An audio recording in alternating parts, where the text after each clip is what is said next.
Hello friends, ಇವತ್ತಿನ ಸಂಚಿಕೆಯಲ್ಲಿ ಏನಾಯಿತು ಅಂತ ನೋಡ್ಕೊಂಡು ಬರೋಣ ಬನ್ನಿ. ನಿರ್ಮಲಾ ಮನೆ ಓನರ್ ಹತ್ರ, ಅಮ್ಮ ದಯವಿಟ್ಟು ಈ ಥರ ಮಾತಾಡಬೇಡಿ ಅಮ್ಮ, ನನ್ನ ಮಗ ಇನ್ನೊಂದು ಸ್ವಲ್ಪ ಹೊತ್ತಲ್ಲಿ ಬಂದುಬಿಡ್ತಾನೆ, ನಮ್ಮ ಬಾಡಿಗೆ ಎಲ್ಲ ಕೊಡ್ತೀವಿ ಅಂತ ಕೈ ಮುಗಿತಾರೆ. ಇಷ್ಟು ಹೊತ್ತು ಹಾರಾಡ್ತಿದ್ರಿ, ಇವಾಗ ಏನಾಯಿತು? ಮೊದಲು ನನ್ನ ದುಡ್ಡು ಕೊಡಿ, ಆಮೇಲೆ ಮಾತಾಡಿ ಅಂತಾರೆ ಓನರ್. ಒಡವೆ ಕೊಟ್ಟರು ನಿಮ್ಮ ಮನೆ ಬಾಡಿಗೆ ಎಲ್ಲ ತೀರುತ್ತೆ ಅಲ್ವಾ ಮೇಡಮ್? ಅಕ್ಕ, ಹಾಗಿದ್ರೆ ನಿಮ್ಮ ಕೈನಲ್ಲಿರೋ ಬಳೆನೋ ಅಥವಾ ಕಿವಿನಲ್ಲಿರೋ ಓಲೆನೋ ಅಥವಾ ನಿಮ್ಮ ಮೂಗಲ್ಲಿರೋ ಡೈಮಂಡ್ ಹೋ ಅಂತ ಬ್ಯಾಂಕ್ನವರು ನಿಮ್ಮ ಒಡವೆ ಎಲ್ಲ ಸೀಸ್ ಮಾಡಿಬಿಟ್ಟಿದಾರಲ್ವಾ? ನೀವು ಹಾಕ್ಕೊಂಡಿರೋದೆಲ್ಲ ಇಮಿಟೇಷನ್ನು, ಅದು ಉಪಯೋಗಕ್ಕೆ ಬರಲ್ಲ ಬಿಡಿ ಅಂತಾಳೆ ಸಾಕ್ಷಿ. ಸಾಕ್ಷಿ, ಯಾಕೆ ಹೀಗೆ ಮಾತಾಡ್ತಿದ್ಯಾ? ಎಲ್ಲರೂ ನಮ್ಮನೆ ನೋಡ್ತಿದ್ದಾರೆ, ದಯವಿಟ್ಟು ಒಳಗಡೆ ಕೂತ್ಕೊಂಡು ಮಾತಾಡೋಣ ಬಾ ಅಂತ ನಿರ್ಮಲಾ ಕೈ ಹಿಡ್ಕೋತಾರೆ. ಕೈನ ಬಿಡಿಸ್ಕೊಂಡು, ಸಾಕ್ಷಿ ಏನು ಮುಟ್ಟಿ ಮಾತಾಡ್ತಿದ್ದೀರಾ? ನನ್ನ ಸ್ಟೇಟಸ್ ಏನು, ನಿಮ್ಮ ಸ್ಟೇಟಸ್ ಏನು? ನಾನೇನೋ ಸಿಂಪತಿನಲ್ಲಿ ಬಂದೆ ಅಂದ ತಕ್ಷಣ ತಲೆ ಮೇಲೆ ಕೂತ್ಕೋತಿದ್ರಲ್ಲ, ನನ್ನ ನೆರಳಿಗೂ ನೀವು ಸೋಕೋ ಹಾಗಿಲ್ಲ ಅಂತಾಳೆ ಸಾಕ್ಷಿ. ಆಗ ಮನೇಲಿರೋ ಪಾತ್ರೆಗಳನ್ನೆಲ್ಲ ತಂದು ಓನರ್ ಕಡೆಯವರು ಹೊರಗಡೆ ಹಾಕ್ತಾರೆ. ಅಮ್ಮ ದಯವಿಟ್ಟು ನಿಮ್ಮ ಕೈ ಮುಗಿದು ಬೇಡ್ಕೋತೀನಿ, ಖಾಲಿ ಮಾಡಿಸ್ಬೇಡಿ ಅಮ್ಮ, ಸ್ವಲ್ಪ ಹೊತ್ತಲ್ಲಿ ನನ್ನ ಮಗ ಬಂದು ಬಾಡಿಗೆ ಕೊಡ್ತಾನೆ, ಈ ಥರ ಎಲ್ಲ ಮಾಡಬೇಡಿ ಅಂತಾರೆ ನಿರ್ಮಲಾ. ಏನರೋ ನೋಡ್ತಿದ್ದೀರಾ, ಬೇಗ ಎಲ್ಲ ಆಚೆ ತಗೊಂಡು ಬಿಸಾಕಿ ಅಂತಾರೆ ಓನರ್. ಅತ್ತೆ, ಚಿಕ್ಕತ್ತೆ ಹತ್ರ ಹೆಲ್ಪ್ ಕೇಳಿ ಅತ್ತೆ, ಸಹಾಯ ಮಾಡ್ಬೋದೇನೋ ಅಂತಾಳೆ ಬೃಂದ. ಏನಕ್ಕ, ದುಡ್ಡು ಬೇಕಿತ್ತಾ? ನಿಮಗೆ ಕೊಡಲ್ಲ ಅಂತೀನಾ? ಎಷ್ಟು ಬೇಕೋ ಕೇಳಿ ಅಕ್ಕ, ಮನೆ ಬಾಡಿಗೆಗೆ, ದಿನಸಿಗೆ ಮತ್ತು ಸಣ್ಣ ಪುಟ್ಟ ಖರ್ಚಿಗೆ ಎಲ್ಲ ಸೇರಿಸಿ ಎಷ್ಟು ಬೇಕೋ ಅಂತ ಕೇಳಿ, ನಾನು ಕೊಡ್ತೀನಿ ಅಂತಾಳೆ ಸಾಕ್ಷಿ. ನಿಜ ಹೇಳ್ತಿದೆಯಾ ಸಾಕ್ಷಿ ಅಂತಾರೆ ನಿರ್ಮಲಾ. ಹೌದು ಅಕ್ಕ, ಆದರೆ ನೀವು ನನ್ನ ಕಾಲು ಹಿಡ್ಕೊಂಡು ಬೇಡ್ಕೋಬೇಕು ಅಷ್ಟೇ ಅಂತಾಳೆ ಸಾಕ್ಷಿ. ಸಾಕ್ಷಿ ಅಂತಾರೆ ನಿರ್ಮಲಾ. ಈ ಕೂಗಾಟ ಹಾರಾಟಕ್ಕೆ ಏನೂ ತೊಂದರೆ ಇಲ್ಲ, ಅವರೇ ದುಡ್ಡು ಕೊಡ್ತೀನಿ ಅಂತಿದ್ದಾರಲ್ಲ, ಅವ್ರ ಕೈಯೋ ಕಾಲೋ ಮುಗಿದು ಫಸ್ಟ್ ದುಡ್ಡು ತಗೊಳ್ಳಿ, ಬಾಡಿಗೆ ಕೊಟ್ಟರೆ ನನ್ನ ಪಾಡಿಗೆ ನಾನು ಹೋಗ್ತೀನಿ ಅಂತಾರೆ ಓನರ್. ಚಿಕ್ಕತ್ತೆ, ಅತ್ತೆ ಬದಲಿಗೆ ನಾನೇ ನಿಮ್ಮ ಕಾಲಿಗೆ ಬೀಳ್ತೀನಿ, ಹೆಲ್ಪ್ ಮಾಡಿ ಅಂತ ಬೃಂದ ಕಾಲಿಗೆ ಬೀಳೋಕ್ಕೆ ಹೋಗುವಾಗ, ಬೃಂದ ವೇಟ್ ದೇರ್, ಈ ಆಫರ್ ಅಕ್ಕಂಗೆ ಮಾತ್ರ, ಅವ್ರ ಕಾಲಿಗೆ ಬಿದ್ದರೆ ಕೊಡ್ತೀನಿ ಅಂತಾಳೆ ಸಾಕ್ಷಿ. ಅತ್ತೆ, ನನಗೆ ಯಾಕೋ ಬೇರೆ ದಾರಿ ಕಾಣಿಸ್ತಿಲ್ಲ, ಚಿಕ್ಕತ್ತೆ ಹೇಗಿದ್ರು ನಮ್ಮ ಮನೆಯವರೇ ಅಲ್ವಾ, ಇದೊಂದು ಸಲ ಹೀಗೆ ಅವಮಾನ ಆಗೋದಾದರೂ ತಪ್ಪತ್ತೆ ಅತ್ತೆ ಅಂತಾಳೆ ಬೃಂದ. ಆಗ ನಿರ್ಮಲಾ ಸಾಕ್ಷಿ ಕಾಲಿಗೆ ಬೀಳಬೇಕು ಅನ್ನುವಾಗ ಭಾರ್ಗವಿ ಬಂದು ನಿಲ್ಲಿಸಿ ಅಂತ ಕೂಗ್ತಾಳೆ. ಈಚೆ ಜೆ ಪಿ ಹತ್ರ ಡ್ರಾಫ್ಟ್ ಮಾಡಿಸ್ಕೊಳ್ಳೋ ಕ್ಲೈಂಟು, ಬೇಗ ಮುಗಿಸಿ ಕೊಡಿ ಸರ್, ಅಲ್ಲಿ ಕಾಯ್ತಿದ್ದಾರೆ ಅಂತಾರೆ. ಓಕೆ ಸರ್, ಬೇಗ ಮಾಡ್ತೀನಿ, ಡೋಂಟ್ ವರಿ ಅಂತ ಡ್ರಾಫ್ಟ್ನ ಮಾಡ್ತಾರೆ. ತಗೊಳ್ಳಿ ಸರ್, ಎಲ್ಲ ಫಾರ್ಮ್ಗೂ ಸೈನ್ ಹಾಕಿದ್ದೀನಿ, ಇದು ನಿಮ್ಮ ಫೈಲು, ಏನು ತಪ್ಪಾಗಿಲ್ಲ ಅಲ್ವಾ? ಎಲ್ಲ ಕರೆಕ್ಟಾಗಿದೆ ಅಲ್ವಾ? ನೀವು ಕೊಟ್ಟಿರೋ ಬಿಲ್ಡಪ್ಗೆ ಯಾವುದೋ ದೊಡ್ಡ ಲಾಯರ್ ಅಂದ್ಕೊಂಡಿದ್ದೆ, ಆದರೆ ಒಬ್ಬ ಜೂನಿಯರ್ ಲಾಯರ್ ಆಡ್ಕೊಳ್ಳೋ ಥರ ಇದೆಯಲ್ಲ, ನಿಮ್ಮನ್ನು ನಂಬೋಕ್ಕಾಗಲ್ಲ, ಪೂರ್ತಿ ನೋಡ್ಕೋತೀನಿ ಅಂತಾರೆ ಕ್ಲೈಂಟ್. ಕೆಲಸದಲ್ಲಿ ಪ್ರಾಮಾಣಿಕತೆ ಇದ್ದರೆ ಶ್ರಮ ಹಾಕಿ ಶ್ರದ್ಧೆಯಿಂದ ಕೆಲಸ ಮಾಡಿದ್ದೀನಿ, ಕೆಲಸ ಮುಗಿದ ಮೇಲೆ ಹಿಂಗೆಲ್ಲ ಮಾತಾಡೋದು ಒಳ್ಳೆ ಕ್ಲೈಂಟ್ನ ಲಕ್ಷಣ ಅಲ್ಲ ಅಂತಾರೆ ಜೆ ಪಿ. ಏನ್ರಿ ಧ್ವನಿ ಏರ್ತಿದೆ ಅಂತಾರೆ ಕ್ಲೈಂಟ್. ಇದು ನಿಯತ್ತಿನ ಧ್ವನಿ, ಗಟ್ಟಿಯಾಗಿ ಕೇಳಿಸುತ್ತೆ. ಈ ಡ್ರಾಫ್ಟ್ ಮಾಡಿರೋದು ಜೆ ಪಿ ಪಾಟೀಲ್ ಅಂತ ಎಲ್ಲರ ಹತ್ರ ಕೇಳಿ, ಅವರೇ ನಮ್ಮ ಕೆಲಸದ ಬಗ್ಗೆ ನಿಮಗೆ ಹೇಳ್ತಾರೆ. ನೋಡಿ ಸರ್, ನನಗೆ ಮರ್ಯಾದೆ ಕೊಡಿ ಅಂತ ನಾನು ಕೇಳ್ತಿಲ್ಲ, ಆದರೆ ನನ್ನ ವಿದ್ಯೆಗೆ ಮರ್ಯಾದೆ ಕೊಡಿ ಅಂತ ಕೇಳ್ತಿದ್ದೀನಿ ಅಂತಾರೆ J P. Sir, J P Patil ನೀವಾ ಸರ್? ನನಗೆ ಗೊತ್ತಾಗಲಿಲ್ಲ ಸರ್, ತಗೊಳ್ಳಿ ಸರ್ ಅಂತ ದುಡ್ಡನ್ನು ಕೊಡ್ತಾರೆ ಅವರು.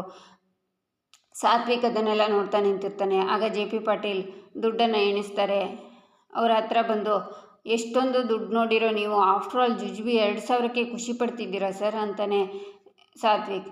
ಹನಿ ಹನಿ ಕೂಡಿದ್ರೇ ಹಳ್ಳ, ಇಂಥ ಡ್ರಾಫ್ಟ್ ಕೆಲಸ ಮಾಡಿಕೊಂಡೆ ಅಂತ ಸಾಮ್ರಾಜ್ಯ ಕಟ್ಟಿದ್ದು. ಆಗಲೇ ಏನೋ ಹೇಳ್ತಿದ್ಯಲ್ಲ, ನನ್ನ ಜೂನಿಯರ್ ಆಗಬೇಕು ಅಂತ, ಕೆಲಸದಲ್ಲಿ ನಿನ್ನ ಸೀನಿಯರ್ ಆಗಿ ಒಂದು ಅಡ್ವೈಸ್ ಕೊಡ್ತೀನಿ, ಕೆಲಸ ಅಂತ ಬಂದಾಗ ಅಹಂಕಾರನ ಬದಿಗಿಟ್ಟು ವಿದ್ಯೆ ಬಗ್ಗೆ ಗಮನ ಕೊಡು, ಸೊಕ್ಕಿಗಿಂತ ವಿನಯ ಮುಖ್ಯ, ಜೊತೆಗೆ ಇರೋ ಲಾಯರ್ನೇ ಸರಿಯಾಗಿ ಟ್ರೀಟ್ ಮಾಡದೇ ಇರೋ ನೀನು ಇನ್ನು ಕಷ್ಟ ಅಂತ ಬಂದ ಜನರ ಜೊತೆ ಹೇಗೋ ಸ್ಪಂದಿಸ್ತೀಯಾ? ನಾವು ಕೆಲಸ ಎಲ್ಲ ಶುರು ಮಾಡ್ತೀವಿ ಅನ್ನೋದು ಮುಖ್ಯ ಅಲ್ಲ, ನಮಗೆ ಒಳಗೆ ಅದ್ರ ಜ್ಞಾನ ಇದೆಯೋ ಇಲ್ವೋ ಅದು ಮುಖ್ಯ, ಮೊದಲು ಲಾಯರ್ ಆಗಿರೋನು ಮನುಷ್ಯತ್ವ ಇರೋ ಹಾಗೆ ನಡ್ಕೊ ಅಂತಾರೆ ಜೆ ಪಿ.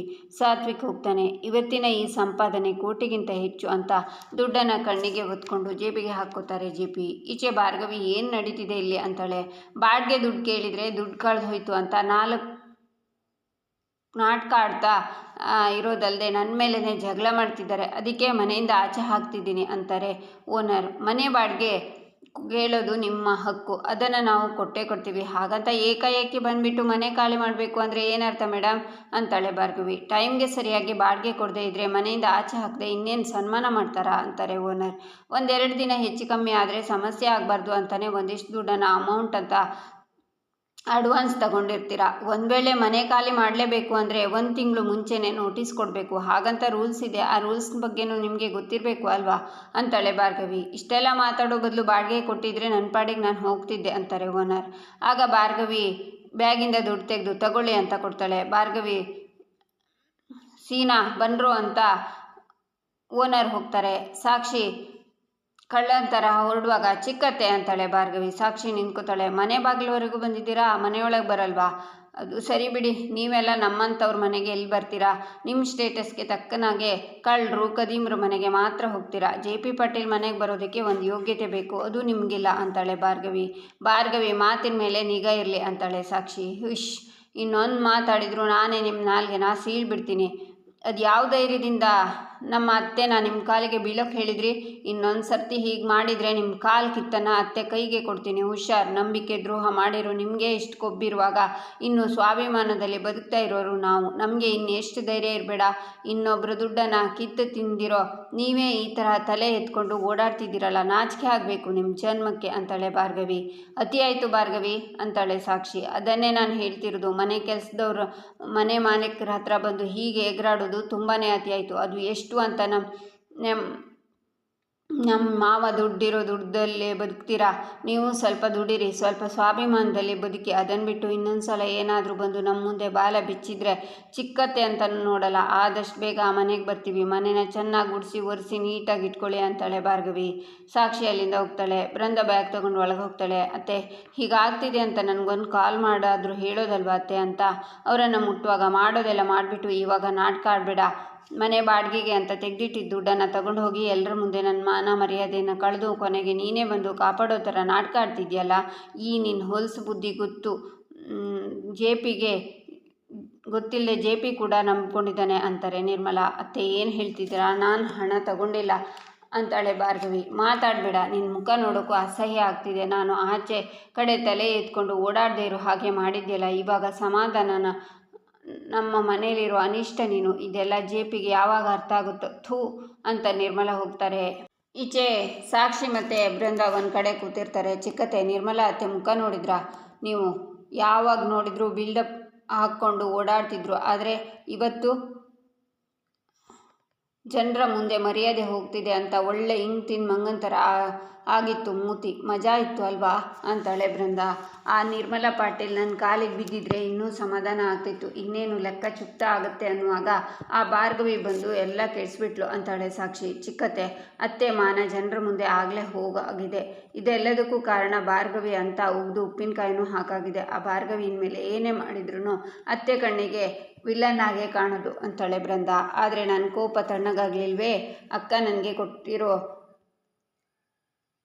ಕಾಟಕ್ಕೆ ಅವರಿಗಿನ್ನೂ ಅವಮಾನ ಮಾಡಲೇಬೇಕು, ಸೇಡ್ ತೀರಿಸ್ಕೊಳ್ಳೇಬೇಕು ಅನ್ನಿಸ್ತಿದೆ ಅಂತಾಳೆ ಸಾಕ್ಷಿ. ಅತ್ತೆ ಆಲ್ರೆಡಿ ಆ ಕೊಂಪೆಲಿ ನರಕ ಅನುಭವಿಸ್ತಿದ್ದಾರೆ, ಈಗೇನು ನಮ್ಮ ಆಟ ಶುರುವಾಗಿದೆ ಅತ್ತೆ. ಈಗಿನ್ನೂ ಇದು ಟ್ರೇಲರ್ ಅಷ್ಟೇ. ಅವರಾಗ ಅವರೇ ಬಂದು ನಿಮ್ಮ ಕಾಲು ಹಿಡ್ಕೊಳ್ಳೋ ಹಾಗೆ ಮಾಡೋದು ಈ ಬೃಂದ ಜವಾಬ್ದಾರಿ ಅಂತಾಳೆ ಬೃಂದ. ಪರವಾಗಿಲ್ಲ ಬೃಂದ, ನಿನ್ನಿಂದ ನಮಗೆ ಉಪಯೋಗ ಆಗುತ್ತೆ ಅನ್ನೋದನ್ನು ಪ್ರೂವ್ ಮಾಡಿದ್ಯಾ. ನಮ್ಮ ಸುತ್ತಮುತ್ತ ಇಟ್ಕೊಂಡ್ರೆ ಒಳ್ಳೆಯದಾಗುತ್ತೆ ಅನ್ನೋದು ಗ್ಯಾರಂಟಿ. ನಮ್ಮ ಗುರಿ ನಿರ್ಮಲಾನೋ ಅತ್ತೆನೋ ಅಥವಾ ಇನ್ಯಾರೋ ಚಿಲ್ಲರೆನೋ ಅಲ್ಲ, ಆ ಭಾರ್ಗವಿ. ಅವಳು ಬಂದು ನಮ್ಮ ಕಾಲು ಹಿಡಿಯೋಗೆ ಮಾಡು, ಆಗ ಜಗನ್ ನಿನ್ನ ನಂಬ್ತಾರೆ ಅಂತಾಳೆ ಸಾಕ್ಷಿ. ನನ್ನ ಜೊತೆ ಕೈ ಜೋಡಿಸಿದ್ರಲ್ಲ ನೀವು, ಅಂದ್ಕೊಂಡಿರೋದೆಲ್ಲ ನೆರವೇರುತ್ತೆ, ನೋಡ್ತಾ ಇರಿ ಚಿಕ್ಕತ್ತೆ ಅಂತಾಳೆ ಬೃಂದ. ಸೂಪರ್ ಬೃಂದ ಅಂತ ಸಾಕ್ಷಿ ಹೊರಡ್ತಾಳೆ. ಚಿಕ್ಕತ್ತೆ, ನೀವೇನನ್ನೋ ಮರ್ತಿಲ್ವಾ ಅಂತಾಳೆ ಬೃಂದ. ಆಗ ದುಡ್ಡಿನ ಕಟ್ಟನ್ನು ಸಾಕ್ಷಿ ಬೃಂದಂಗೆ ಕೊಡ್ತಾಳೆ. ನನ್ನ ದುಡ್ಡಿಗೆ ನಾನೇ ಬೇಡೋ ಹಾಗೆ ಮಾಡಿಬಿಟ್ರಿ ಅಲ್ವಾ ಚಿಕ್ಕತ್ತೆ. ನಾನು ನಿಮ್ಮ ಜೊತೆ ಕೈ ಜೋಡಿಸಿರೋದೇ ನಿಮ್ಮನ್ನು ಬಳಸ್ಕೊಂಡು ನಾನು ಮೇಲೆ ಬರೋಕ್ಕೆ, ಆ ಮನೇನ ನಾನು ಪಡ್ಕೊಳ್ಳೋಕ್ಕೆ. ಒಂದು ಸಲ ನಾನು ಅಂದ್ಕೊಂಡಿದ್ದಾಗಲಿ, ಆಮೇಲೆ ನೋಡಿ ಒಬ್ಬೊಬ್ಬರನ್ನು ಬಿಡಲ್ಲ. ನನಗೆ ಈಗ ಆಗ್ತಿರೋ ಅವಮಾನಕ್ಕೆ ಬಡ್ಡಿ ಸಮೇತ ಸೇರಿಸಿ ವಾಪಸ್ ತೀರಿಸ್ತೀನಿ ಅಂತಾಳೆ ಬೃಂದ. ಈಚೆ ಶ್ರೀಮಂತನ ಹತ್ರ ಅರ್ಜುನ್, ಏನು ಮಾವ ಇದು, ನಾನು ಸುಮ್ಮನೆ ಇದ್ದೀವಿ ಅಂತ ಬಾಯಿಗೆ ಬಂದಾಗ ಮಾತಾಡೋದು. ಊರವರೆಲ್ಲ ನಮ್ಮ ಮನೆ ವಿಷಯಕ್ಕೆ ಯಾಕೆ ಮೂಗು ತೋರಿಸ್ಬೇಕು? ನನ್ನ ಮಾಮ್ ಡ್ಯಾಡ್ ಬಗ್ಗೆ ಯಾರೋ ಬಂದು ಆಡ್ಕೊಂಡ್ರು ಅನ್ನೋದನ್ನು ಕೇಳಿ ನನ್ನ ಮೈ ಉರಿತಿದೆ ಅಂತಾನೆ ಅಳಿಮಯ್ಯ. ಊರಲ್ಲಿ ನಾಯಿ ಬೊಗಳಿದ್ರೆ ದೇವಲೋಕ ಹಾಳಾಗುತ್ತೇನೋ ನೋಡು, ಮಾತಾಡೋರು 1000 ಮಾತಾಡ್ತಾರೆ, ಅದಕ್ಕೆಲ್ಲ ತಲೆ ಕೆಡಿಸ್ಕೋಬಾರ್ದು, ಸಮಾಧಾನ ಮಾಡ್ಕೊ ಅಂತಾನೆ ಶ್ರೀಮಂತ. ತಲೆ ಕೆಡದೆ ಇರುತ್ತ ಮಾವ, ನನ್ನ ಕುಟುಂಬನ ಚೆನ್ನಾಗಿ ನೋಡ್ಕೋಬೇಕು, ಪ್ರೊಟೆಕ್ಟ್ ಮಾಡಬೇಕು ಅಂತ ತಾನೇ ನಾವು ಇಷ್ಟು ದಿನ ತಾಳ್ಮೆಯಿಂದ ಇದ್ದಿದ್ದು. ಮತ್ತು ಚಿಕ್ಕಿನ ನನ್ನ ಡ್ಯಾಡ್ ಮಾಮ್ ತರಹ ರೆಸ್ಪೆಕ್ಟ್ ಕೊಡ್ತಾ ಇದ್ದೆ. ಆದರೆ ಇವ್ರು ನೋಡಿದರೆ ನನ್ನ ತಾಳ್ಮೆನ ಹೇಡಿತನ ಅಂದ್ಕೊಂಡು ಮಾಮ್ಗೆ ಅವಮಾನ ಮಾಡೋ ಮಟ್ಟಕ್ಕೆ ಹೊರಟಿದ್ದಾರೆ. ನಾನಿನ್ನು ಸುಮ್ಮನೆ ಇರಲ್ಲ, ಅದೇನಾಗುತ್ತೋ ಹಾಗೆ ಹೋಗಲಿ, ವಕಾಲತ್ತು ಹಾಕ್ತೀನಿ ಇವತ್ತೇ ಅನ್ನುವಾಗ ಭಾರ್ಗವಿ ಬರ್ತಾಳೆ. ಭಾರ್ಗವಿ, ನಾನು ಸ್ವಲ್ಪ ಕೋರ್ಟ್ಗೆ ಹೋಗ್ಬಿಡ್ತೀನಿ ಅಂತಾನೆ ಅರ್ಜುನ್. ಪಾರ್ಥ, ನಾನು ಆಗಲೇ ವಕಾಲತ್ತು ಹಾಕಿ ಬಂದಾಯಿತು. ಅವ್ರು ನನಗೇನಾದರೂ ತೊಂದರೆ ಮಾಡಿದಿದ್ರೆ 1-2 ದಿನ ಕಾಯ್ತಾ ಇದ್ನೇನೋ. ಆದರೆ ನಮ್ಮ ಅತ್ತೆ ಮಾನ ಮರ್ಯಾದೆ ಪ್ರಶ್ನೆ ಬಂದರೆ ನಾನು ಮಾತ್ರ ಸುಮ್ಮನೆ ಇರಲ್ಲ. ಅವ್ರು ಆಡೋ ಮಾತಿಗೆ ನನ್ನ ರಕ್ತ ಕುದೀತಿತ್ತು. ಅದಕ್ಕೆ ತಕ್ಷಣ ಹೊರಟು ವಕಾಲತ್ತು ಹಾಕಿಬಿಟ್ಟು ಬಂದೆ ಅಂತಾಳೆ ಭಾರ್ಗವಿ. ನಾನು ಅದನ್ನೇ ಹೇಳ್ತಾ ಇದ್ದೆ, ಅಷ್ಟರಲ್ಲಿ ನಿಮ್ಮ ಕೆಲಸನೇ ಮುಗಿಸ್ಬಿಟ್ಟಿದ್ರಲ್ರಿ, ಸೂಪರ್ ಅಂತಾನೆ ಅರ್ಜುನ್. ಕೆಲವರು ಕೆಲಸ ಹೇಳಿದ್ದನ್ನು ಆಮೇಲೆ ಮಾಡ್ತಾರೆ, ಇನ್ನು ಕೆಲವರು ಕೆಲಸ ಹೇಳೋದಕ್ಕಿಂತ ಮುಂಚೆ ಅವ್ರ ಮನಸ್ಸನ್ನು ಅರ್ಥ ಮಾಡ್ಕೊಳ್ಳೋರು ನಿನ್ನವಳು ಅಂತಾನೆ ಶ್ರೀಮಂತ.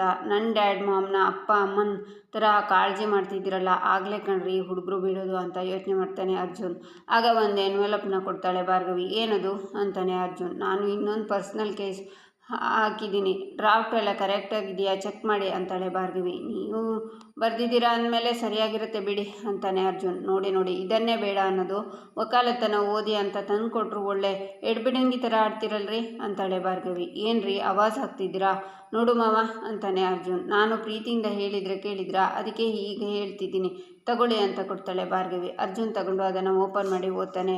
ಪ್ರೀತಿ ಅನ್ನೋ ಕೋರ್ಟಲ್ಲಿ ವಾದಕ್ಕೂ ಮುಂಚೆನೇ ನಿನ್ನ ಹತ್ರ ಸೋತಿದ್ದೀನಿ, ಪ್ರೀತಿಲಿ ಬಿದ್ದಾಗಿದೆ, ನಿನ್ನ ಮುಂದೆ ಹೃದಯದ ಹೆಜ್ಜೆ ಇಟ್ಟಾಗಿದೆ, ಸಂಗಾತಿ ಆಗೋದು, ನಿನ್ನನ್ನು ತೋಳಲ್ಲಿ ಬಳಸೋದೊಂದೇ ಬಾಕಿ ಇದೆ ಅಂತಾನೆ ಅರ್ಜುನ್. ಅಳಿಮಯ್ಯ, ಈ ಪಿಟಿಷನ್ಗೆ ನಿನ್ನ ಜಡ್ಜ್ಮೆಂಟ್ ಏನು ಅಂತಾನೆ ಶ್ರೀಮಂತ. ಕೋರ್ಟ್ ಈಸ್ ಅರ್ಜೆಂಟ್, ಜಡ್ಜ್ಮೆಂಟನ್ನು ನಾಳೆ ಹೇಳ್ತೀನಿ ಅಂತ ಓಡ್ತಾನೆ ಅರ್ಜುನ್. ಪಾರ್ಥ, ಇದು ಮೋಸ ಪಾರ್ಥ ಅಂತ ಕೂಗ್ತಾಳೆ ಭಾರ್ಗವಿ. ಈಚೆ ಚರಣ್ ರೂಮಲ್ಲಿ ಕೂತಿರ್ತಾನೆ.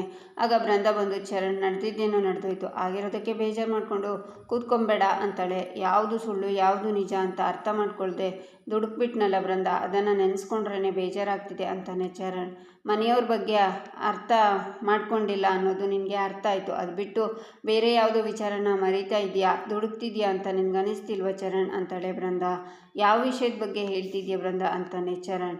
ನಮ್ಮ ವಿಷಯದ ಬಗ್ಗೆ ಚರಣ್. ನಾವಿಬ್ಬರು ಮದುವೆ ಆಗಿ 2 ವರ್ಷ ಆಯಿತು. ಮೊದಲೆಲ್ಲ ಮನಸ್ತಾಪ ಜಗಳ ಮುನಿಸು ಇದರಲ್ಲೇ ಕಳೆದ್ಬಿಟ್ವಿ. ಎಲ್ಲ ಸರಿ ಹೋಯಿತು ಅನ್ನೋಷ್ಟರಲ್ಲಿ ಗಾಯತ್ರಿ ದೇವಿ ಎಂಥವ್ರು ಅಂತ ಗೊತ್ತಾಯಿತು. ಇದೆಲ್ಲದರ ಮಧ್ಯೆ ನೀನು ಹೆಂಡತಿ ಹತ್ರ ಸರಿಯಾಗಿ ಮಾತಾಡಿಲ್ಲ, ಟೈಮ್ ಕೊಟ್ಟಿಲ್ಲ ಅನ್ನೋದು ನಿನಗೆ ಅರ್ಥನೇ ಆಗಿಲ್ವ ಚರಣ್ ಅಂತಾಳೆ ಬೃಂದ. ನನ್ನ ತಪ್ಪು ನನಗೆ ಅರ್ಥ ಆಗಿದೆ, ಅದಕ್ಕೆ ಅಲ್ವಾ ಇನ್ನು ಮುಂದೆ ಹೊಸ ಜೀವನ ಶುರು ಮಾಡೋಣ ಅಂದಿದ್ದು ಅಂತಾನೆ ಚರಣ್. ಅಂದಮೇಲೆ ಮತ್ತ್ಯಾಕೆ ಹೀಗೆ ಕೂತಿದ್ಯಾ, ಬಾ ನಾವಿಬ್ಬರು ಎಲ್ಲಾದರೂ ಟ್ರಿಪ್ಗೆ ಹೋಗಿ ಬರೋಣ, ಜಾಗ ಚೇಂಜ್ ಆಗ್ತಿದ್ದ ಹಾಗೆ ಮನಸ್ಸು ಸ್ವಲ್ಪ ಬದಲಾಗುತ್ತೆ ಅಂತಾಳೆ ಬೃಂದ. ಈಚೆ JP ಕೋರ್ಟಿಂದ ಮನೆಗೆ ಬರ್ತಾರೆ. ಭಾರ್ಗವಿ ಮಾಂಗಲ್ಯನ ಶಕುಂತಲಾ ಹತ್ರ ಕೊಟ್ಟು, ಇದನ್ನು ನೀನೇ ಅರ್ಜುನ್ಗೆ ಕೊಡು, ನಾನು ಕೊಟ್ಟರೆ ಸುಮ್ಮನೆ ಎಮೋಷ್ನಲ್ ಆಗ್ತಾನೆ ಅಂತಾರೆ JP. ಈಚೆ ಅರ್ಜುನ್ ರೂಮಲ್ಲಿ, ನಿಮ್ಮ ಹತ್ರ ಸ್ವಲ್ಪ ಮಾತಾಡಬೇಕಿತ್ತು ಅಂತ ಭಾರ್ಗವಿಗೆ ಹೇಳ್ತಾನೆ. ನಾನು ಅಷ್ಟು ಈಸಿಯಾಗಿ ಎಲ್ಲ ಇಂಪ್ರೆಸ್ ಆಗಲ್ಲ ಅಂತಾಳೆ ಭಾರ್ಗವಿ. ನಾನು ಗಿಫ್ಟ್ ತಂದಿದ್ದೀನಿ ಅಂತ ಮಾಂಗಲ್ಯನ ತೋರಿಸ್ತಾನೆ ಅರ್ಜುನ್. ಭಾರ್ಗವಿ ಖುಷಿಯಾಗ್ತಾಳೆ. ಆಗ ಸ್ವತಃ ಅರ್ಜುನೇ ಭಾರ್ಗವಿ ಕುತ್ತಿಗೆಗೆ ಅದನ್ನು ಹಾಕ್ತಾನೆ. ಭಾರ್ಗವಿ ಅರ್ಜುನ್ನ ತಪ್ಕೋತಾಳೆ. ಇಲ್ಲಿಗೆ ಈ ಸಂಚಿಕೆ ಮುಕ್ತಾಯವಾಗುತ್ತೆ. ಮುಂದಿನ ಸಂಚಿಕೆಗಾಗಿ ನಮ್ಮ ಚಾನಲನ್ನು ನೋಡಿ, ಸಬ್ಸ್ಕ್ರೈಬ್ ಮಾಡಿ, ಲೈಕ್ ಮಾಡಿ, ಸಪೋರ್ಟ್ ಮಾಡೋದನ್ನು ಮರಿಬೇಡಿ.